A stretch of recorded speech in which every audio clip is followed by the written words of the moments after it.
God is love. God is love. Hinumdumi ha, mingon gani mo love God. Kanang mingon mo nga kuan kanang mingon mo love dili na love. That is lust. And I love na misplaced. Because God is love. Love is God. Love God is the truth.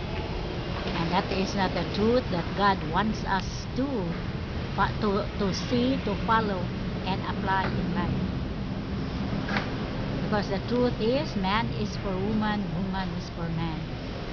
So, scandalous na siya, illegal, immoral, na it is sin to the highest degree, and it is injustice for humanity.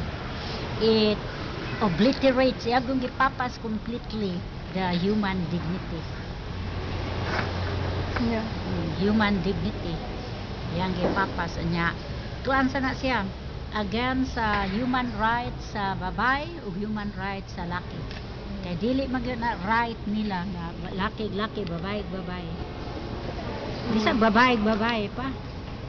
So highly gyud na sa illegal, immoral, sinful to the highest degree, against justice, obliterates sa ato pagipapas completely kana human dignity.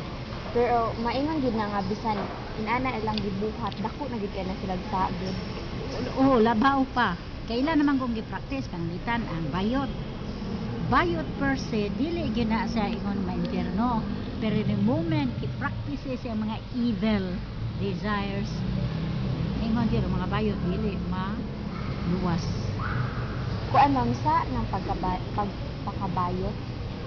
Sa ang pagkabayot kung dili ka kay naa magkuan sa ila bitawng jeans, bayot gud sila. Dili sa lagi pero the moment nga gi-practice nila ang mga practices nga against the commandments of God, naka-create scandal, nakakuha sa kanang human dignity, sa di jud sila pasaylo ingon yung Ginoo nas biblical passage. Pareha ra gyapon nas mga tumboy.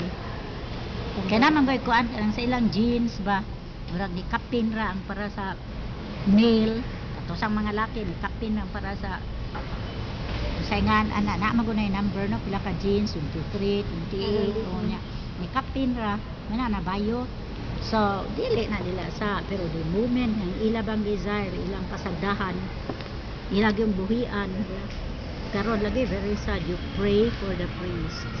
Kay sa DYRF nakadawat magyud kay ko ana na ko no DYRF Catholic station man nga broadcaster ko diha paghuman kadawat mi og gikan gyud na sa Vatican City statistics sa tanang mga pari sa Catholic Church throughout the world. We pray for them.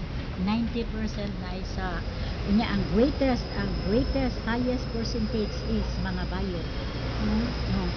Kung ana sila kanang or dili sila bayot pero nagpagamit sila bayot sa Europe o sa Amerika dagko kayo bayad. Ang mga bayot may mangbayad. So mauna nga na-appeal lang sila, ingon lang sila bayot. So mauna ikaduha nga kanang percentage sa pari kay na ay anak. Na ay mga anak. It can happen nga usa ka pari na ay tulo ka anak, tulo sa kainahan. It's very sad. Ang pari man.